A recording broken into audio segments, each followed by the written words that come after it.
So hello, thanks for everyone who came, especially my group of residents back there, which I promised I did not pay to come here, and I told them that I feel, so thank you.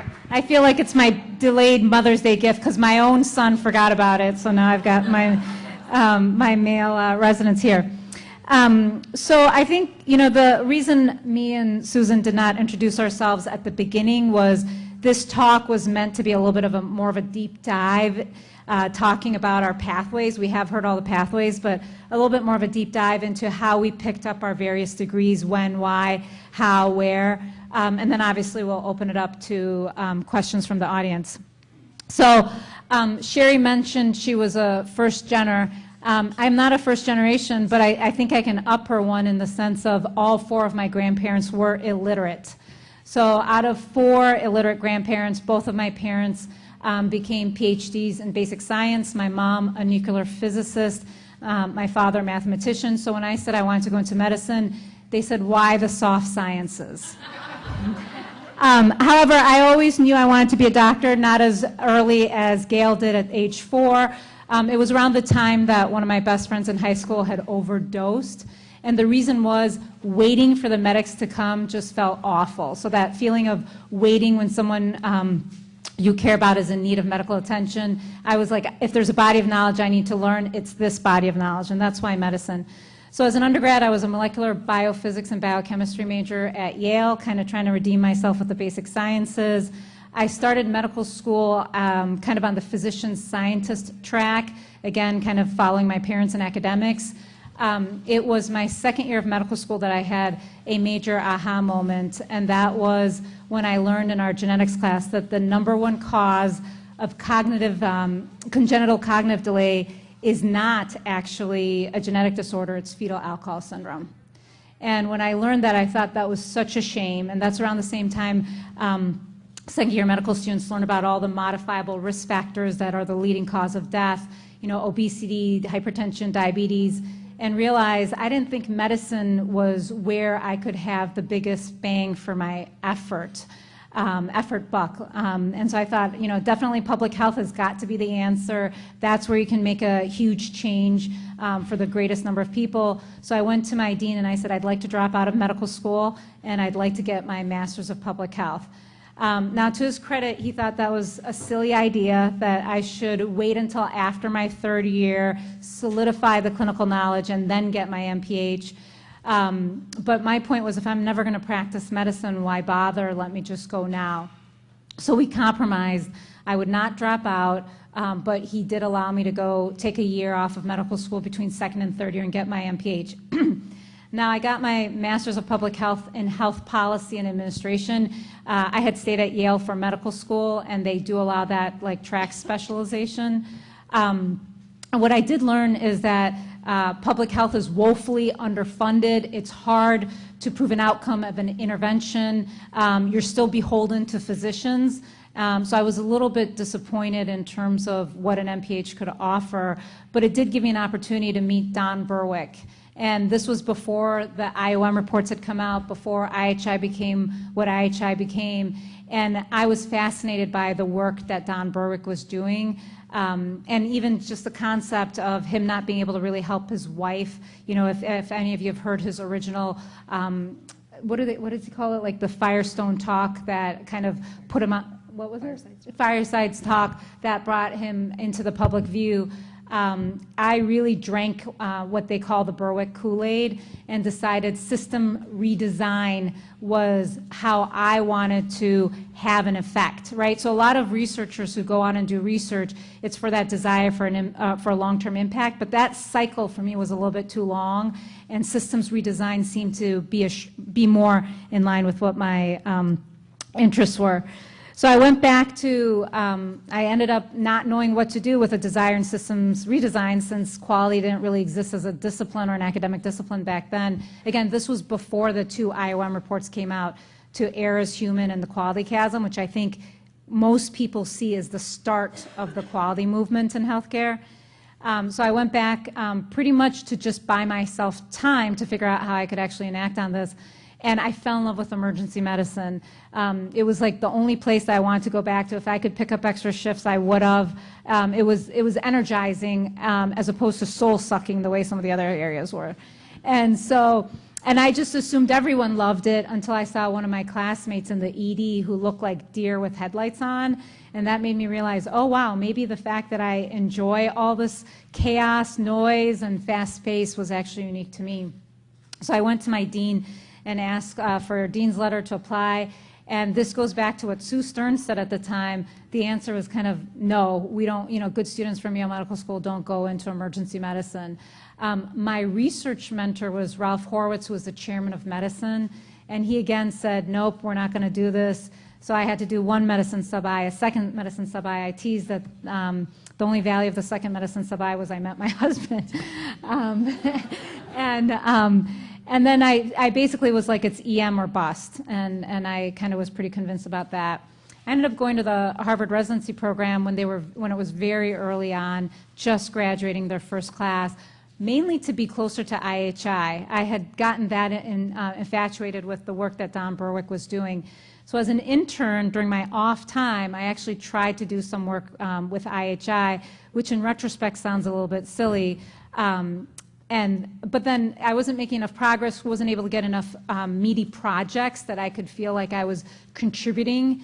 So I went and through a connection from an advisor at Yale, met with David Blumenthal. And David Blumenthal at that time was heading up MGH's Institute for Health Policy Research before he went on to become Obama's first CIO. And he had previously been a vice president at Brigham and Women's. So I thought, wow, that's a unique background. He has administration, and he also has research. And, why don't I go talk to him? He assumed that I wanted to be a health services researcher based on the work that I had done with Ralph Horowitz and the RWJ Clinical Scholars Program at Yale. And I said, no, I've really drank this Berwick Kool-Aid. And I was like, I don't want to do research. I don't want to do policy. I don't want to do pharma. I don't want to do industry. And he kind of kept listening to me, and he said, well, it sounds like you want to be part of a SWAT team dedicated to systems redesign in an academic medical center because you believe it's a public good and as a resource for the institution. I go, exactly. He's like, well, that job doesn't exist. But why don't you go talk to Peter Slavin? And Peter Slavin at that time was the head of the Mass General Physicians Organization. He's now the president of MGH. And when I met with Peter, I kind of explained what my interest was. And he said, you know what, come and do a management elective with me in your second year of residency. I'll show you why you can affect change at the level you want through administration when you're doing it kind of with the viewpoint that I have. And so I spent a month doing that during my second year, was able to work with my residency program to change around the elective blocks. And then really, since I was so interested in quality improvement at a time when physicians thought that was just fluff, I could keep, with a resident's eye and a QI eye, I kept bringing him these pearls of insight into hospital and plus with emergency medicine, into hospital operations that the chairs weren't giving him and the vice chairs weren't giving him. So he actually rewarded me with having me sit at several pretty high-level senior leadership committees at Mass General, most notably CPM, which was Clinical Performance Management. And throughout that time, I was assigned various small projects that it was my job to data collect, come back and report out to senior administration. And the projects that he gave me, I believed in them so much that it was not intimidating to walk into, and plus I was so far removed. I'm a resident, so chairs really didn't mean anything. I mean, anything past my faculty member was all the same. Like you could have taken it all the way up the rank and it didn't matter at that point. So when during my chief residency year, I actually went to him and I was like, well, it's time for me to get my MBA. I know I got my MPH, but clearly I need to get my MBA because that's what you did.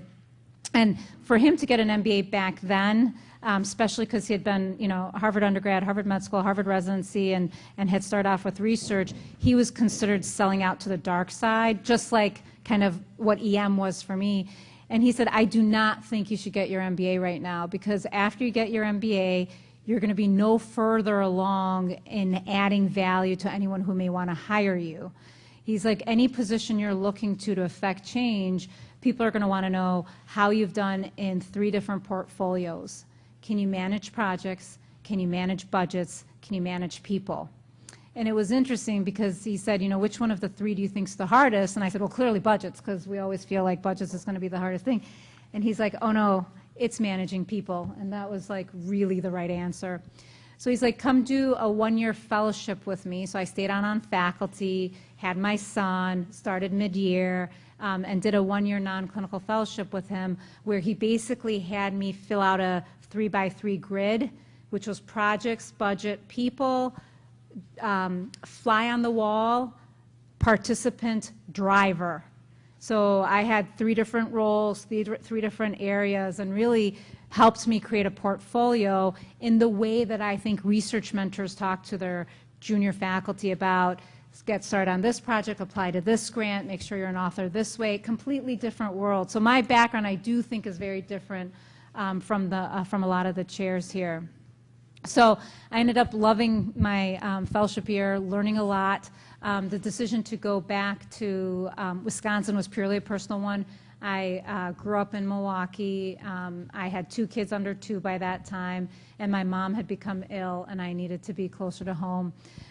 So and I actually wanted to go back to Milwaukee, but my husband, who had finally finished up his PGY tenure or something, really liked his job in Madison instead. And I remember being like, but I can't go to Madison. They don't even have an EM residency program, and their volume isn't high, and you know, I had all these concerns. And he's like, well, how many patients per hour do they see? And it was like, you know, 2.5 or 3. He's like, well, that sounds like the same as if they were at 80,000 volume ED. So he had all the answers to get me to go to Madison, which I'm glad he did. When I started in Madison, I actually started on the clinical track, which is the lowest track, because there's clinical, there's academic, there's tenure, and I started only 50% time. That was a little bit because I had young kids, but it was a little bit by design. I did not want to be told what projects I had to take on. I wanted to be able to pull I'm only 50% clinical, but I can help on whatever project that I found interesting. So I was able to pick up all the quality work that no one valued at that time, but that kind of fed my soul. So within the first 3 years, I ended up having a lot of exposure to the C-suite with a whole bunch of systems improvement work that people were just beginning to do, because around that time was when IHI had done their 100,000 years lives saved, going on to their 5 million lives saved. And so life was going on beautifully, you know, kind of had an idea of wanting to be the medical director of quality for the health system, was working with the VP of quality for the health system, when our residency program came to implode for a variety of reasons. We had matched our first class of residents, but the division chief had to step down. There were concerns about us not passing our first RRC site visit, and some other kind of financial and other issues that were brewing. And the CEO, who had known me from all the quality work that I had presented, talked to our division chief and said, basically, you know, Azita needs to do this. And so when they came, I was like, hell no. Like, this is nowhere in my line of where I'm going. And oh, by the way, if you've checked, I'm the only woman on faculty right now. I've the youngest tenure with the institution, and I'm not even 35 years old, right? So I was the youngest person then. And they're like, we need to transform emergency medicine at UW. We cannot afford to lose this residency because we had just established it. Don't you care about your state? Which I do care about my state. I have more Wisconsin pride than Badger pride, but I definitely have Wisconsin pride. So I said, sure, I'll babysit the job for about a year. But what became very addictive was all that I had learned in terms of systems design and my fellowship made it incredibly easy for me to effect a lot of change, positive change, in a short period of time. So things started just kind of improving, whether it was flow, finances, recruitment. We went from 6 residents to 8 residents to 12 residents to a fellowship year. Our volume doubled, our space increased, just everything was going so well. The dean had said it would take about 10 years to hit departmental status, and year 2 or 3, which I attribute purely to recruiting the right people, I was like, wow, we can hit this in 5 years. Since I could not be a chair, because remember, I had been on clinical track. When I became a division chief, they I had to submit a promotion packet to become on the academic track, but I wasn't on the tenure track. And so I was like, well, I better get my MBA. So I started talking to some people, and my CMO was the one who was adamant that I had to get my MBA. And the reason why is he's like, right now, a lot of the jobs you would be interested in say MBA preferred, but by the time you're really ready to seize them, they're going to say MBA required. So I started talking to some people and realized, it's a major commitment. And then I think if I was a man, I would have waited until after departmental status, then gone and got it. But being a mom, I was like, I have to do this before my son hits 7th grade. So that means either I do it now or it was just that window of movement that Sherry talked about. To me, it was the window that I get to disappear every weekend is before he hits 7th grade. And then it became, do you do the online thing? Do you do the in-person thing? Do you just do it at UW? Do you do it on Kellogg? Like, what exactly are you looking for? And I decided if I'm going to, I kind of do everything, either I do it well or I don't do it. And so if I'm going to bother getting this MBA and putting in the time, I wanted it to be from a place and a program that the CFO could not argue with. And so I decided to make the trip to Kellogg each weekend. Now, initially, I had thought about flying back to Yale, 3 degrees from there. Why not add a 4th? Arjun Venkatesh, who was my junior in the residency program, said, are you kidding me? You cannot pass up what's so close to you. And I'm so glad I did because, business schools are either more quantitatively based or more qualitatively based, and Kellogg is known for the soft stuff, which initially I would have rolled my eyes at, but as I had gotten more senior in management, I realized those soft sciences actually are the make or break it. So I ended up doing my MBA just from 2012 to 2014. We hit, at 5 years from my start date, we hit departmental status, and we've continued to kind of grow since then. And a lot of our growth from 2014 to now as a department, I feel was directly attributed to skill sets that I had picked up. First, as kind of the division chief growth was based on the fellowship, but I think the department growth has been based on picking up that MBA. So MD, MPH was in 2000, but the MBA was 14 years later in 2014. Thanks. My name's Susan Promise. I'm the chair of emergency medicine at Penn State. My story begins in California. I was born and raised on the West Coast. My parents did not go to college, so similar to, I forget, Sherry. When I was young, my mother was diagnosed with a glioblastoma multiforme, and I was the oldest child, so really very young. I was the one who was kind of put in charge of the house. I have one sibling who's a year younger than I am. And if you ask anyone from a very young age, I was either going to be a teacher or I was going to be a doctor. I left home to go away to college because I knew that if I stayed home, I'd be taking care of my mother, and I really wanted to go into medicine. So I went to college at WashU in St. Louis, sight unseen. I got on an airplane, literally with boxes, got dropped off at the dorms and carried them up 3 flights of stairs. It was really quite an adventure because I grew up on the West Coast. I'm like, what am I doing here? But that was probably one of the best things that happened, was really to get away and just go kind of do it. So I graduated with a degree at WashU in 3.5 years in biology and Spanish and a minor in education. So really I was either going to be a doctor or I was going to teach, and because I graduated early, I ended up getting a job and I worked in sales for a while. I was a pharmaceutical sales rep. I was loving the life. That's when it was great. I was bringing in tons of money. I had a car, and when I got into med school, people were like, what do you mean you're getting a bonus check? I was taking everyone out to dinner, and I was like, what am I doing? So I was in med school. I went to Penn State, which is where I am now. That's where I went to med school. And again, I ended up in a place I'm like, what am I doing here? I was in the middle of nowhere, literally at the time. There's 3 smells in Hershey, if you've ever been there. Chocolate, of course, right? The other is peanuts from Reese's Peanut Butter Cups, or it's cow manure. And really, that's what it was. And I'm going, what am I doing here? But it was a good place for me because I would be easily distracted. I love getting out and doing stuff, but I was there to go to med school. And so while I was in med school, I remember being involved in a bunch of different leadership opportunities, and when it became time to figure out, what I was going to do for residency. Emergency medicine really wasn't on the map. They didn't have a residency in emergency medicine at Penn State. And I remember the dean saying to me, say, Susan, what are you going into? Because I was on some panel or something with him. And I said, oh, I'm going to do emergency medicine. He goes, that's such a waste of talent. It's like, you just shouldn't do that. And I said to him, someday I'll make you proud. I promise. Like, it's going to be okay.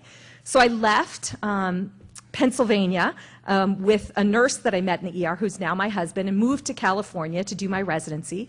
I did my residency at Highland Hospital in the East Bay, and frankly, that was home. I grew up in the Bay Area, and I thought I was never going to leave there. And I was really lucky at the time when I finished my residency. They had one position open, and they hadn't had a faculty position open in years, and I got that faculty position. And I was like, this is great. I'm going to be the associate, I was going to be the medical student clerkship director, and I loved education. It was fabulous. Well, I did that for a while, and then the person who was the chair of the department was leaving, so the residency director was leaving. They said, Susan, why don't you move up and be the associate residency director? And I'm like, even better. Like, I love education. This is fabulous. So I was there for quite a few years, and then I got a phone call one day from Kathy Clem, who at the time was out in California, and we'd worked on Cal ACEP stuff together. I was very active in the state chapter. And she's like, hey, Susan, I'm out in North Carolina now at Duke, and why don't you come out and interview to be, residency director? And I'm like, wow, that sounds great. I ran downstairs from my office to my husband, who's working down in the ER as a nurse, and I said, hey, Mark, I just got a call from Kathy, and she wants me to go out and interview to be the residency director. And he's like, where? And I said, Duke. And he's like, great. And I'm like, where's Duke? Like, I had no clue, right? But there I was off again, and we went, to North Carolina, but it's I ended up there and did a lot of great stuff. I got to become the residency program of a director of a brand new program. I got involved in the medical school, started a brand new program where they did a capstone course that many other schools then picked up after. It was fabulous. And things were going well, except my husband didn't love it there, and it was really hard for him. And then I got a phone call from a person in this room saying, hey, Susan, they're going to start a residency program at UCSF. You really ought to go and interview for that job. So I applied for the job. And then I ended up back in California. There's a long story there. I'll share it some other time. But I ended up back in California to be the residency director there as well, and started the residency program at UCSF in San Francisco General. And then I was the vice chair of education, so kind of worked my way up in the institution. And then the associate dean for GME left on a sabbatical, and I was put in the position to be the acting DIO for a while, and I really loved that. And then I came a point, and I'm like, what I really love is building and doing new things, right? Started 2 new residency programs, developed a new curriculum at Duke, and then I was developing a program at UCSF. I'm like, this is really what I love. I'm like, do I want to continue to be a residency director? And so then people were saying, well, maybe you ought to look into maybe being a chair, because I couldn't decide if I wanted to do something in the dean's office or do something more with emergency medicine. And I decided, no, my passion's really in emergency medicine. And of course, there aren't that many chair jobs. I mean, it may seem like it, I don't know, when I was thinking, oh, there's a lot, but there really aren't. It's a pretty small community. So if I wanted to stay in California, especially in the Bay Area, there weren't many positions.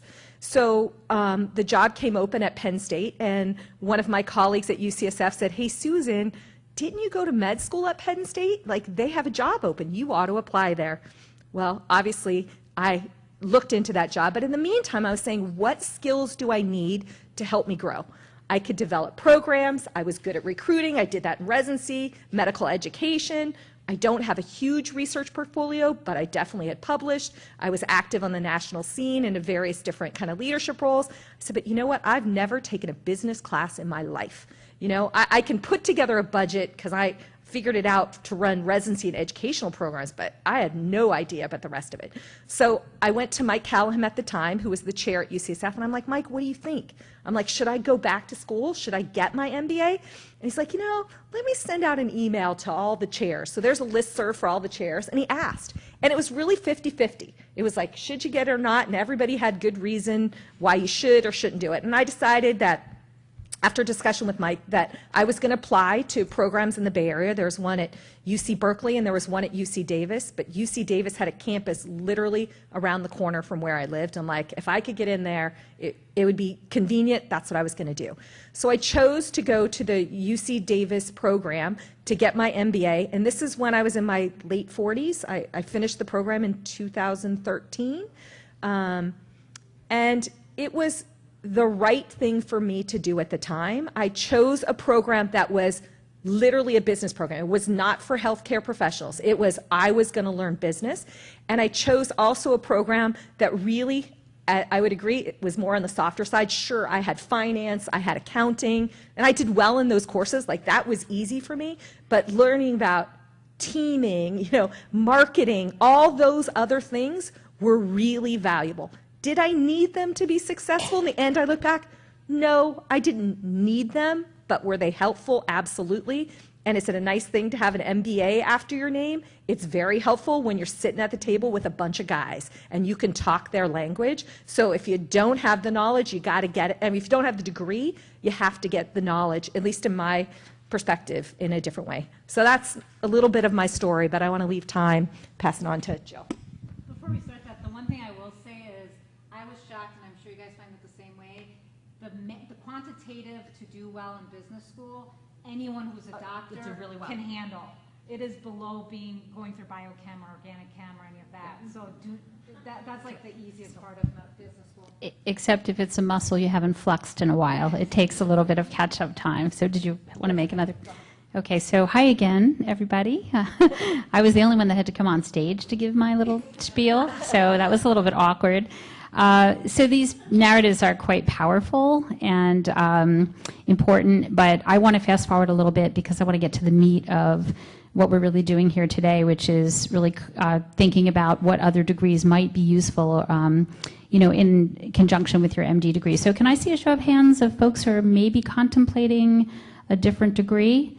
Can you sort of yell out what you're thinking of? MBA?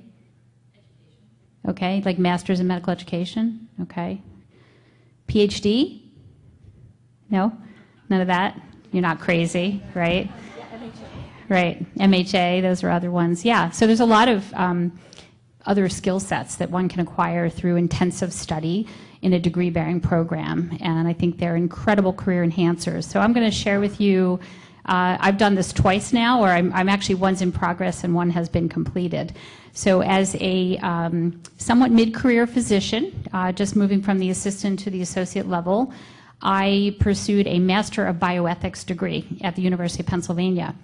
We had a phenomenal program. We had Art Kaplan, who really is the father of modern bioethics, who was our faculty member heading up a center for bioethics at Penn, and it was just the hottest thing on the planet. There was all sorts of stuff going on with, the right to die movement and all these really fabulous, interesting ethical discussions and topics that you could get involved in.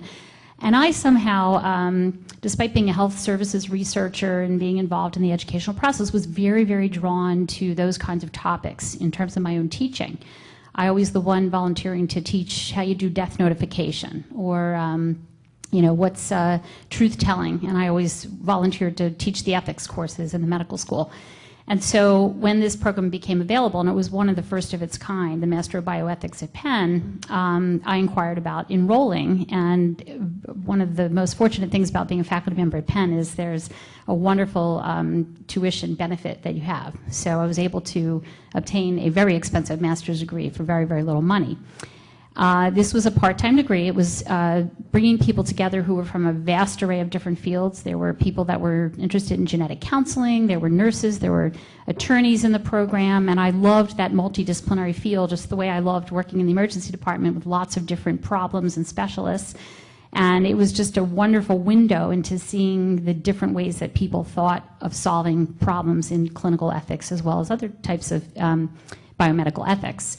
The program was part-time. I did it over 2.5 years. Again, I was at that mid-career point where I was just being promoted to associate professor, so I had gotten over the bar, which was, an important part of my decision-making to allocate the extra work and take it away from what I needed to do to go through the promotion process.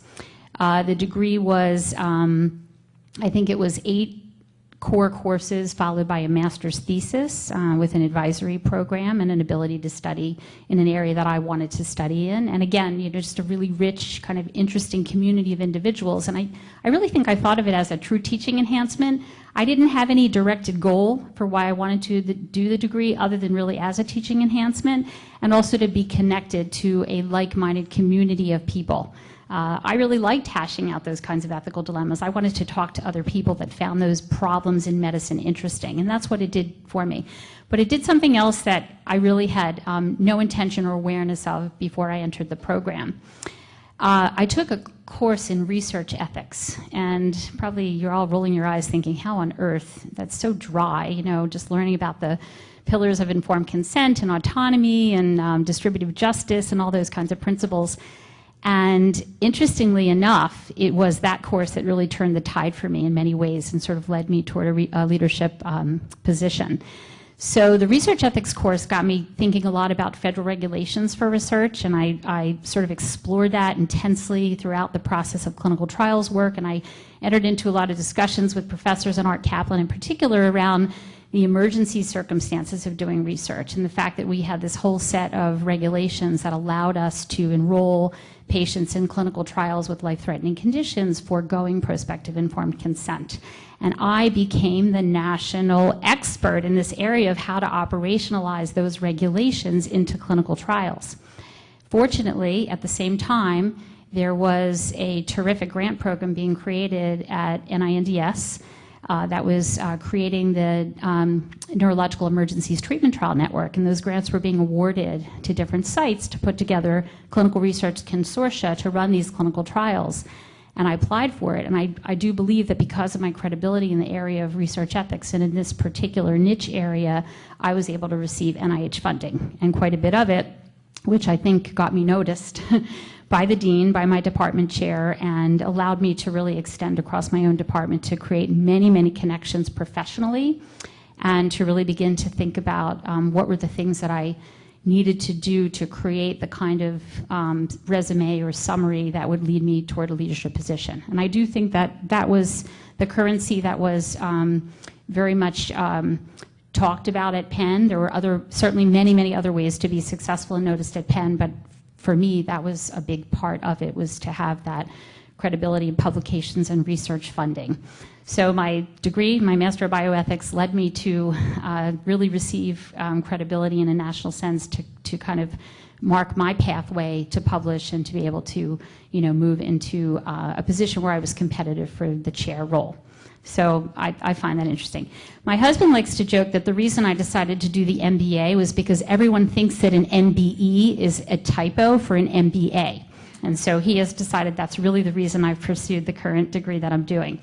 So this one came really after my chair term was completed, and knowing what I know about the coursework and the concepts that I'm learning and the incredible windows that have been opened for me, it would have totally been a fabulous enhancement. Now I will say, unlike the survey that you talked about, the 50-50 on the chair's listserv, I didn't have access to that for whatever reason, or I didn't read it when it came around.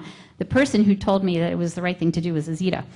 And I had actually received quite a bit of discouragement around doing an MBA. And I was articulating, I had very specific reasons, unlike the bioethics degree, which again was more of a connection to a community, more of a teaching enhancement. The MBA is quite strategic for me.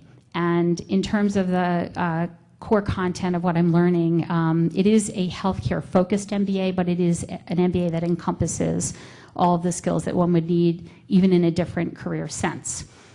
So you might have heard earlier, I set aside a professional development goal and a strategic initiative for myself that I wanted to move into higher education leadership. So I'm pursuing potentially a provost or college presidency position, and in networking with that sector of the workforce, it has become very apparent to me that to have cogent and really clear conversations with boards of trustees, this is the kind of information that I should be able to talk very freely about, and to not necessarily crunch the numbers myself, but be able to understand all of the concepts with regard to, overhead allocation and forecasting, long-term capital budgeting, and, figuring out, just make or buy or outsource something. I mean, there's all kinds of really important questions that one could apply immediately to the clinical healthcare environment, but also are extraordinarily relevant to many, many other things that you can do, particularly in the business of higher education and running a university. So this MBA is a strategic investment of my time. I think with any degree, and we can certainly ask the other panelists to comment on this, you really have to think about time, money, and purpose. That's really your evaluation, I would say, rubric for figuring out whether you want to do it or not. I don't think it's always about the destination position, because I think when you become immersed in doing the degree program, you could even be a changed individual. I was with the bioethics degree. I had no idea I would end up in that bucket.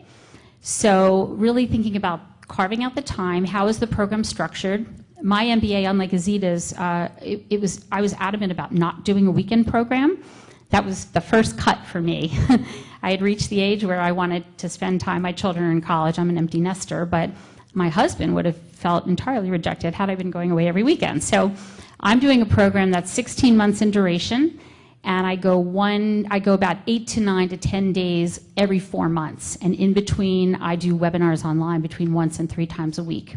Incredible amount of group work, lots of projects. I do have exams. Some of them are take home and open book. Some of them are sitting in a classroom just like I was in medical school. And again, it is a muscle that you have to flex if you've been away from it for a while. It is much easier, I think, to obtain the other degree when you're in a learning situation or you're just coming off a learning situation. So if you have that inclination and you can put that on board, like Azita did her first degree, in between medical school and residency or during residency, or attach it to the fellowship, that's a fantastic opportunity to do that. It delays your ultimate economic outcome because you're getting paid less for more years before you're getting into the full paid workforce. But it can also be a time when you can grapple intellectually with that information more easily. I'm 57 years old. It was pretty hard for me to go back and do those calculations, but boy, am I facile with Excel. I can do formulas, and man, I'm excited about that at this point. I couldn't do that as chair. I had to have my COO do that, but I'm super excited about having that skill set now. It's really terrific, and you can do it. You can go back to it, and you can practice and learn how to flex that muscle again. So I think we should open up the floor for questions. Thank you. One of the things you mentioned was the timing, and I wondered if you could expand a little bit on the back end timing, because one of the things I've thought about is, what am I going to do with this degree? And until I know for sure, because part of the schooling is they're going to help you find the right job, right? I mean, that's part of it. So, I mean, do you think that if you're not using that skill set for a couple of years, you forget it, much like some things in medicine, or do you think that you would retain what you learned if you decide not to use it, the business part of it, right away? I mean, I think the hallmark of being a physician is always being a student. We're always learning, assimilating information, analyzing things, and applying it. So you are going to be doing those things. If you mean particularly the core content of a business degree, such as entrepreneurship or marketing, or I have management of healthcare organizations, financial accounting. I mean, I have all those things. I clearly use those things every day in my job, and I think faculty don't realize how much they also use those things, and I think it's good to run an open department where, I don't know if the two of you, but I frequently all the time showed budgets and wanted to engage faculty in it. Some people kind of cover their eyes and their ears and are not interested, but you can certainly, as a faculty member, embrace those things as well. You don't need a business degree to do that, but I think those are things we do, particularly in academic medicine, but I also talk to a lot of community physicians who are also interested in the bottom line of their hospital, or interested in management issues, as I think somebody pointed out, managing people. That's a core element of leadership, and certainly the MBA has a lot of content directed at that. I hope that answered your question. I'm not sure. I'll say it even more strongly, which is that I think you'll use it from day one. It will change you. It will, I mean, just like we have a paradigm by which we look through the world, having gone through the biomedical viewpoint and going through medical school, I think going through an MBA changes how you see anything from the opportunity cost for making a decision or delaying a decision. So I think you will be changed for it, and you'll start implementing it on day one. I also think if you're a physician, chances are you will walk into a position where you just need to be able to sniff test other people doing it. So as Jill and I were saying, I need to know what an NPV is. I don't have to calculate the NPV. Now, when I was in business school, I did, because that was one of our projects. But now I just need to have the data analyst do it and make sure that they're making the right assumptions. So much of the financial modeling really comes down to assumptions. And that's one of the biggest areas where I think doctors could get more empowered is a lot of the finance folks present these assumptions as data, and they're really number grabs. And you just need to be comfortable asking and challenging. But again, I think the financial aspects of the MBA is half of it at most. There's another half of it that I think is relevant to life kind of from day one.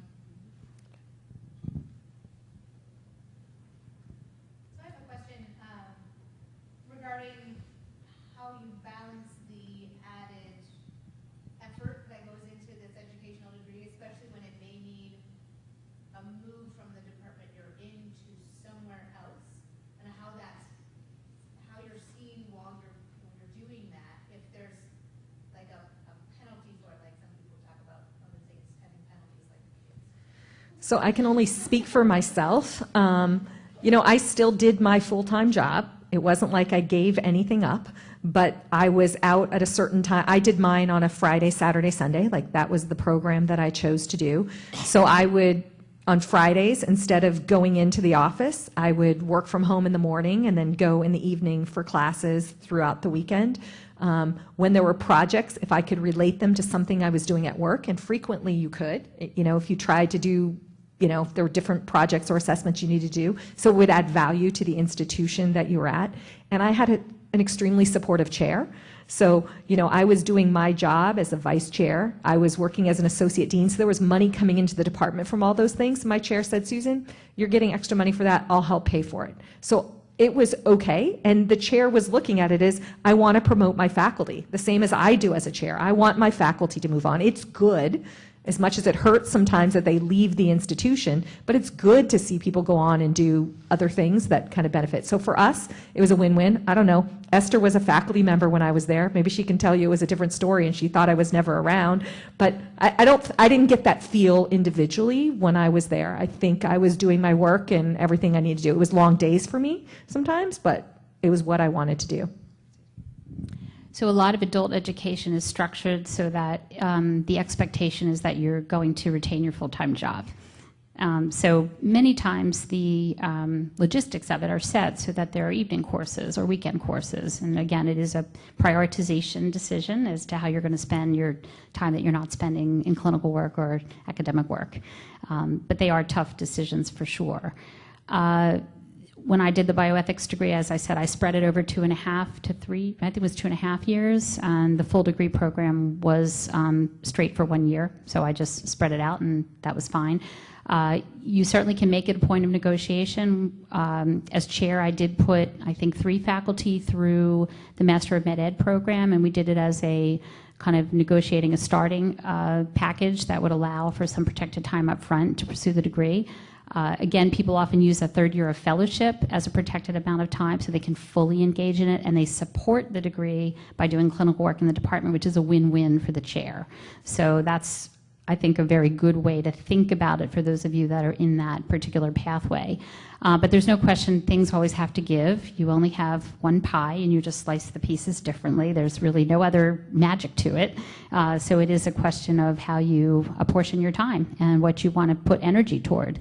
Something will have to be given up. And I took a little hiatus from, I had just well, this is kind of a sneak peek to the next topic area, but I had gotten out of a role in order to make room to do the bioethics degree. I think the one piece we didn't talk about is family and all that. So my kids were in high school when I was getting my MBA, and it was great. We sat around the table together and did homework together. Like it was very different. They're like, wow, Mom, you're doing homework. I'm like, yeah, come join me. Let's do homework. But you had to balance that part too, and I think that's a challenge, like how do all those pieces fit together?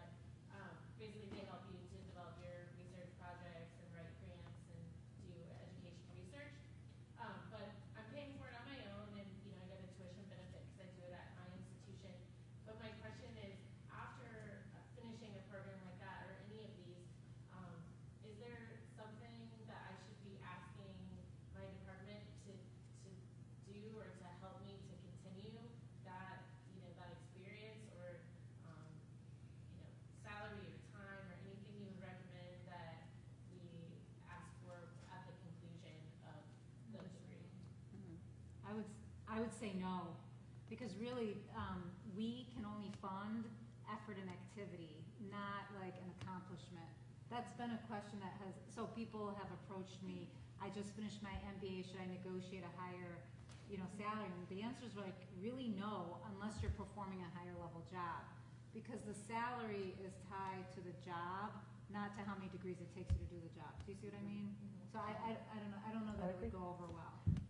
I think what you probably want to do is sit down with your chair and explain what you've done. This is the bragging time. I completed this. I'm really looking for projects in X, Y, and Z. If you can help connect me to those, I'm really excited about that. And then once you perform, then maybe you would go on to get the time, money, whatever. Yep. That would put you up for a position that then with it comes the rewards. What other questions? I'm one of the medical student ambassadors also. I've been kind of debating for a while about getting an MPH, but I feel kind of overwhelmed about it because there's so many different components and different types of MPH degrees, and some are more like tropical medicine, and some are policy, and some are, there's a whole list. And so I'm just wondering if you have any advice for people who don't have a lot of background yet to really know what our interests are, how we can navigate and find what type of program would be good for us. I basically went and asked people who were in them. So Yale at that time had 6 different tracks. Like there was biostats and I don't remember the rest, but I went and asked people like, what did you learn in this, or how is this track different from that track? And the health policy and administration seemed most relevant. But I think with most of these schools, once you get in, there's a core curriculum for most of them where a lot of the best learning is. And then what usually the tracks become is electives on the side. So I would, unless they're completely just focused like on something like tropical medicine, I wouldn't sweat that customization too much. I would just go in and then start exploring. Unless you're in a really technical degree program, like you're getting a certificate in, information technology or something of that sort, a degree is not equal to a job or a career. A degree is a focused period of learning that's at a much more sophisticated level that is giving you skills to think and write and acquire and analyze. And of course, there are many things that are topically focused. But if you laid out MPH and some of the other degrees side by side, you would probably find there is some commonality there. So it shouldn't be necessarily equated to a job, but you do need to think about where are people that graduate with those degrees, where are they going to, where are they moving toward? And there are obviously posted positions that have minimum degree requirements. So those are the things that you kind of need to research in order to understand whether that degree is going to be worthwhile for you.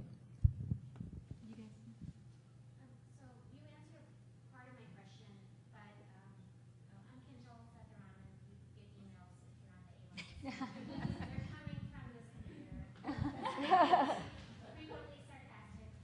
So my question is, let's say you get a degree. So for example, I did my MPH before medical school, and then used some of my research skills in med school, used some of my research skills in residency. But as I got older, kids came, etc., I forgot how to use those skills. And so now I've taken a U-turn and using this, I'm doing a research certificate. So, which is like an MPH light. But I do it not for the public health part, but for the statistics part. Because just like you said, I need to know the language of the people I'll be consulting.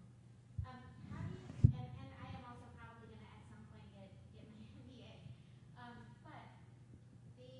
the question I have is, how do you take something that you're doing for your own personal growth? What do you say to the chair that, listen, this is what I've done, and this is my goal. How can I get from point A to point B? What are the words you use when you go into your chair's office? What are you expecting out of the conversation? A promotion.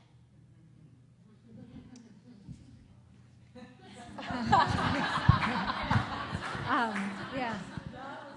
But I'm trying to tie, I think your degree, like getting a degree, it goes back to the other question, getting a degree, getting a skill set is a little bit divorced from the promotion conversation.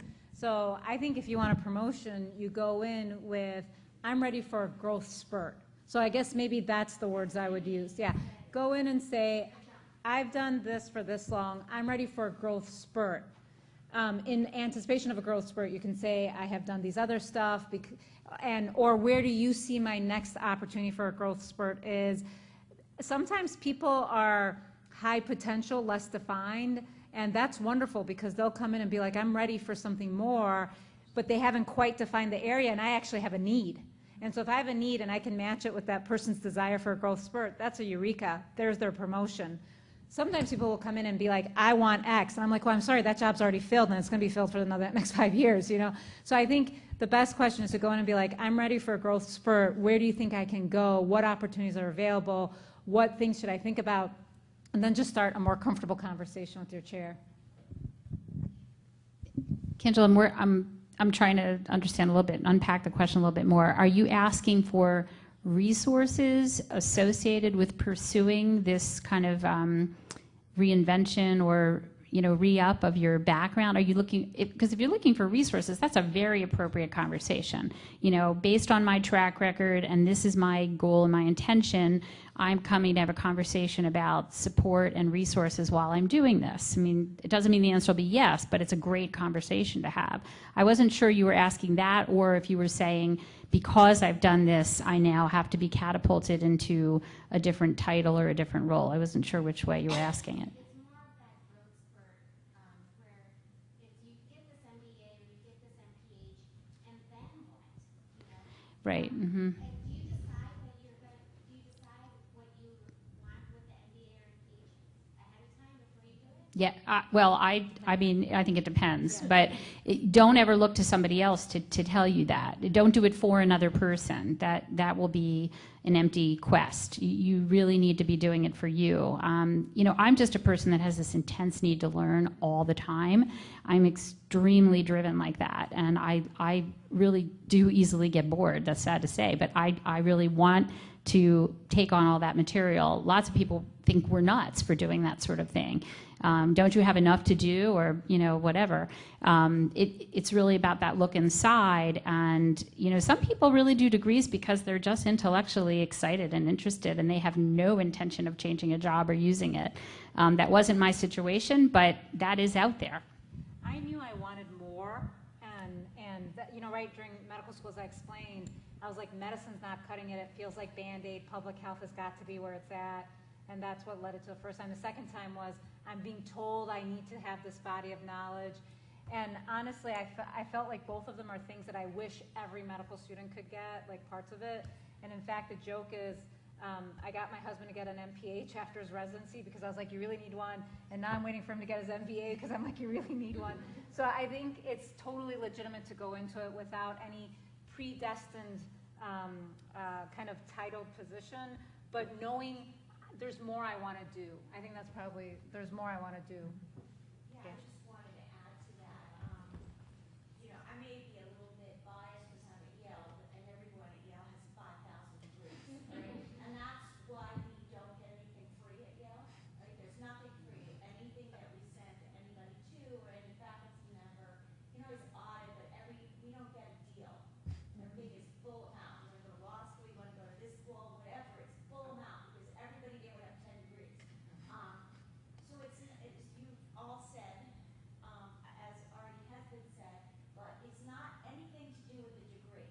And y'all have to realize that the degree is not. If depending on what you want, you should always go and ask somebody, where do you want to be in life, and how did you get there, and what do I need to get there?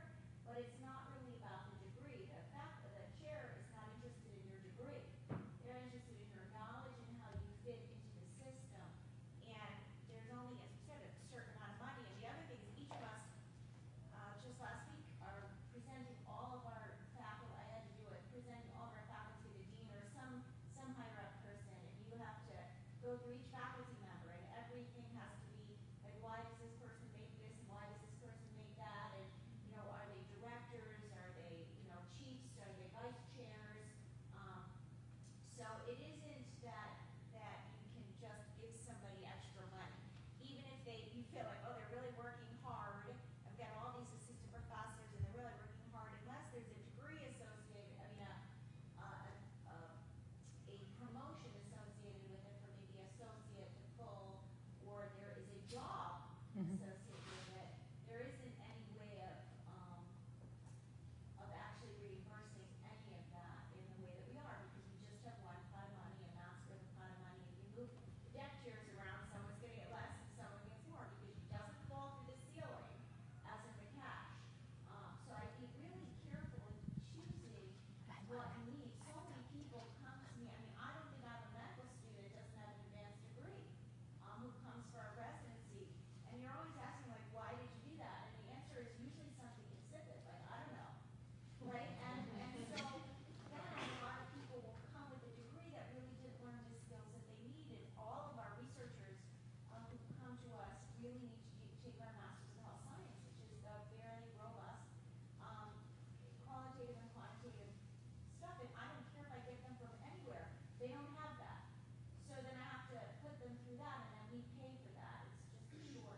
The degree that's most highly correlated with compensation is the MD. I just want to amplify something that Gail said in terms of the degree doesn't give you comp, because that's not how we can pay people. The other mistake that faculty members often do is, oh, if I become president of this national organization or secretary of that national organization, somehow the mother institution will pay for that. That doesn't, I mean, that's kind of the same thing. So it's not just the knowledge, it's what do you produce with it. At the end of the day, you're going to get paid for the productivity of it. The other thing is, I actually, going back to what Gail said, where so many medical students now have a dual degree, I think that's a wasted opportunity. I mean, I needed the MPH, I got the combined MD MPH because I was about to drop out of medical school. So that was a right decision for me at that time. But I'm so glad I delayed the MBA to a time when I actually knew what I wanted to get out of it. And so you only have one shot at some of these degrees, so be a little bit smart about when you're going to pick them up, because you're going to take a lot more out of it if you do it later than if you do it earlier. So that's just something to think about too. Okay, so can we give our panel a round of applause?